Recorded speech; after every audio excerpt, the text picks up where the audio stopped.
ठेकैले हंसे न कबो रहे बैठल उदासे हो खेला टेंशन सखी सुते उपासे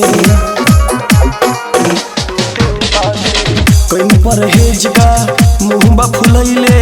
2 दिन भइल नहीं अनबा ठेकैले हंसे न कबो रहे बैठल उदासे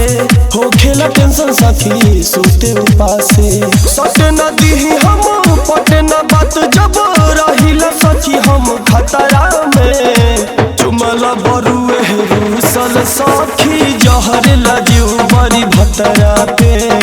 चुमला बरुए रूसल सखी जहर लजीव बड़ी भतरा पे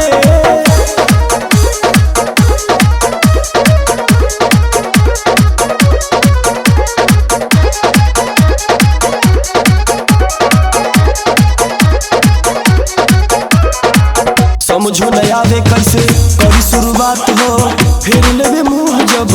करी ले बात हो बरुए गुमान सना बुझे मजबूरी सहलो न जाता रजूरी से दूरी समझो न आवे कैसे करी शुरुआत हो फिर लेवे मुँह जब